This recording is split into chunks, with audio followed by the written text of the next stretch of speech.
You could say I just wanted to draw today. Nothing too taxing, just draw. I have days where I don't want to interact with the world. I just want to draw. I have good days and bad days. That's all part of the mental fight that goes on inside my head at times. Drawing helps me release a lot of that dark side of me. It's an escape, a craving, but it's never fulfilled. There is always that next design, that next creation that must be done. What am I going to come up with next? It's exciting. Sometimes I just want no pressure. Trying to come up with something on the spot when recording can get very draining. I just want to take my time, no pressure. Lately I have been struggling to draw. I can't seem to come up with anything that I like. So I took a step back, took a breather, and released all the stress that was circling me. Sometimes you need this. Sometimes you can't function, and that is okay. Take your time to readjust, calm down, and let the dark cloud pass. No one is going to judge you, and if they do, to hell with them. You do you. The rest of the world can wait. As I get older, I realize what's important in life. The things I once thought were it are not my priority anymore. I stopped trying to live my life for other people. I stopped worrying about what others were going to feel. I was neglecting my own feelings, dreams, sacrificing my own mental health for what? Recognition that was never going to happen. I realized in life that you are just a number to some people and corporations. I couldn't even get out of bed in the mornings. I didn't want to get out of bed. I physically couldn't.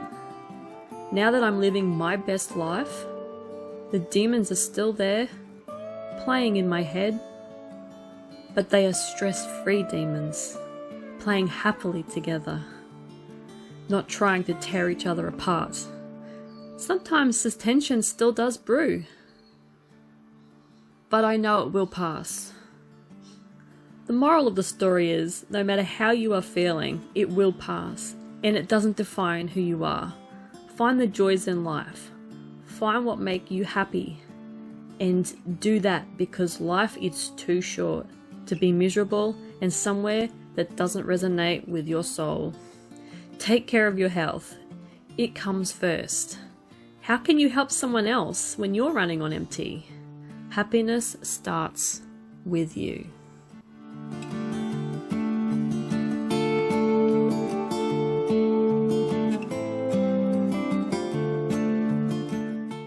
Oh well, I'm hoping you liked that little thing I just talked about. I've been meaning to sort of vent and get rid of that for a very long time on one of my videos, because you know, that's how I have felt, and I don't feel like that much I don't feel like that at all anymore, because I'm in a happy place. I made sure that this year that I was going to be in a happier place with my life, and I did that. I did that. So yeah, that's it.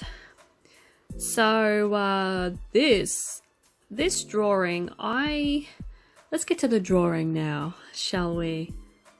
I decided that I was going to challenge myself. I have been sort of not liking a lot of the stuff that I have been producing lately, and I haven't been able to come up with a lot of ideas. So I took my time with this one, and I sat down and thought, you know, I'm going to do a full A4 page, and I'm even going to stick it down with some ratchet masking tape that I found, which is just, oh my god, it's just this really thick stuff that my partner had, and it's had it. It's rotten. It did the job though, like, I must admit, but yeah, it's too wide, and I've really got to go and buy some proper tape to tape some of this down for next time I do one of these. So yeah, sorry for the ratchet masking tape. This actually took me 5 days to create completely. It was, I can't believe how much of a challenge it was, because I just wanted to do more with backgrounds. I don't do much backgrounds anymore, and I haven't done a background since the Witch and the Fiend illustration that I did. And I sort of wanted to tell a bit of a story with this one, because a lot of my drawings don't have a story. I just sort of draw what I want to, like, what I feel like at the time.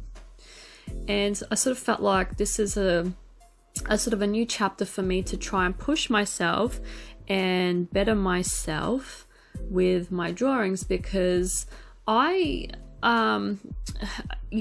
you probably don't know this about me, but I never took a class or anything for drawing. I've never done anything. I did art at school. I did it for all my my years at school, but I never did anything in uni or college. I never did anything. Everything that I do, I'm just teaching myself. You know, I'm just teaching it to myself. I just never wanted to do a course really on it. It's just I feel that there is a lot of stuff out there on the internet that you can get a handle on, and you can, you know, sort of fumble your way through it. I really enjoyed this. Like, it took me a lot of time to do because I'm not used to doing a picture of this size. But yeah, it was just a lot of fun, and I've always wanted to do sort of like a woodland creature type picture, and I had fun using, because I usually only use one size pen, and I decided to use quite a few size pens. Like, I got my little Micron out, and I was using a thicker pen and a medium sized one, and yeah, I was really just utilizing my art supplies, which I don't usually do anything like that. But the story behind this picture, this illustration, is there is a tree. There's a problematic tree in the woodland forest, and he's going around killing things. Like, as you can see, there is a little mushroom man speared on one of the branches because this tree is just tormenting these poor creatures in this woodland forest. So they decided that they're going to do something about it. They're going to go and try and kill him and get rid of him.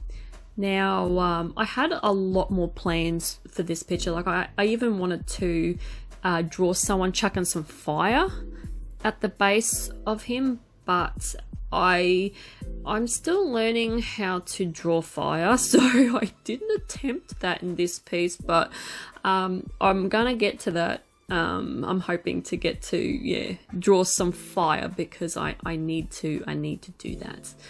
But that's what it is. You've got the guy, the little mushroom man, who is spearing the tree. As you can see, he's got battle scars of his own. He has seen some shit, he has done some shit, and he's the one they call on to come and deal with the horrible creatures that end up in the woodland forest. So he is spearing this thing to see if this is going to work. And don't ask me how the spear went through a big ass tree. You're not supposed to think of that, people. But yeah, I actually found it fun to draw his little backpack that he's got on, his little side purse that he's got on there. You know, he carries all these little utensils. It's very Indiana Jones, I thought, with that. So that's sort of the vibe I was going for with that little mushroom. But yeah, so you've got the big main mushroom who is shielding a little, like, tree creature with a little yellow flower on top of its head. Yeah, so he's hiding behind. He's actually trying to hold him back because he wants to have a piece of the action as well. Then you've got the little mushroom who's just standing there shocked. You've got the poor little speared one, as I just talked about. Then you've got the Indiana Jones type mushroom who is spearing the tree. And then you've got the little rock, which is, I really like him. He's probably, other than the big mushroom, he's like my favorite character because he's just standing on top of the rocks there by the river and he's just going, yeah, kill that tree. And that's pretty much all he's doing. So he's just cute. Like I liked how I put the little moss on top of his head, and he's just so cute. I just like him. He's very cute. It's probably not going to be the last time everyone sees him. Like, I do want to try and do something else with him because he's very cute. But yeah, like I must admit I was extremely scared to do a A4 size piece like this, like a story book type illustration that has a little story that plays out, because it was just intimidating. I was just, probably the biggest thing is I was worried that I was going to screw something up, and then I would have to rehash like this whole big picture. And that really does frighten me, because I have done that before. I have gotten 3/4 of the way through a picture and have absolutely destroyed it. And I've pretty much just binned it. So that sort of frightens me a bit with that sort of stuff. And I did get lost. I got lost on quite a few areas. I sort of was out of my depth a little bit. I just didn't know what to do. I had to sort of stop and sort of take a step back and sort of go, okay, what am I going to do here? Don't rush it, because you can potentially make this look like shit. And yeah, that's what I did. I just stepped back from a lot of it that I was sort of choking with, and yeah, just revisited it after I sort of had calmed down, really. And probably the other thing that really, really frightened me with this, because there's so much going on, I had to make sure that I accounted for all the shadowing.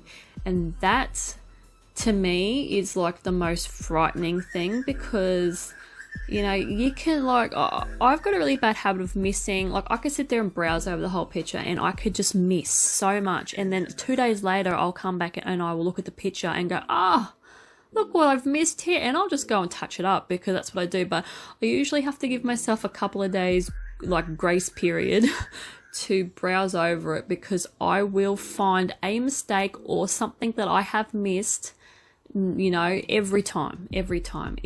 I never get out of it unscathed. I've missed something, and I've even added to it now. Like, I finished this picture a couple of days ago, and I've even added more stars in the sky. I've added more highlights to the little mushroom that's stabbing the tree, because I forgot about him. I don't know how I forgot to do the highlights on his hat. Yeah, it's just what happens, and I do it a lot, because when you stare at a picture for so long, when you're doing it, it sort of all rolls into one, and you sort of really can't get a good judgment on the picture anymore. And I don't know why that is, but I think it's just because your brain's been staring at it for that long, and it's like you just get used to it, and you sort of overlook a lot of issues that are on the page, because yeah, it's kind of like the theory of, like, you've got a kid and they're growing, and you don't notice them growing until you go away, and you disappear for like two years, and you come back and you notice the change then. That's pretty much what it's like, really. It's a bit of a shitty comparison, but yeah, you know what I mean. You know what I mean. Or you might not know what I mean. Yeah, that's pretty much it. So as with all my pictures, I follow it up with white gel pen, and I really sort of took my time with the white gel pen, because I know that I can get a bit excited with the white gel pen. And I did a lot of outlines. I did the outlines around the characters, but on the left side with the little grass, in that I only selectively put the white gel pen on one side where the light source was coming from. So yeah, that was probably a good choice for me to do, because it does look really cool and it does sort of show you where the light source is coming from. But other than that, I don't know with the other light sources. I probably stuffed up a lot of the shadowing. You guys might find, you know, certain things with the shadows, but yeah. Like I said, I'll just wait a couple of days and I'll see all my faults. Trust me, don't worry about that. Yeah, so that's pretty much the final drawing we're coming up to right there. So that's, yeah, like I said, it's my woodland creatures story of them battling a tree that is horrible, and they want him out of their forest because he's going around killing their people.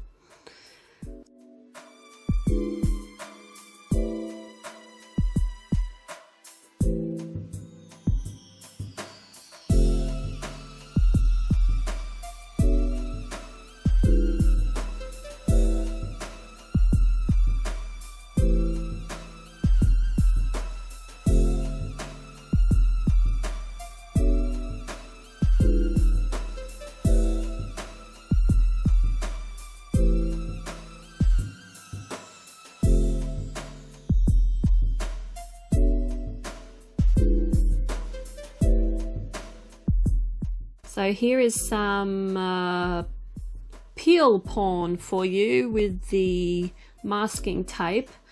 The masking tape did tear the sides really badly on one side. It just, I don't know what happened, but it must have just got too stuck or something and just tore some of the picture up, but it wasn't too bad.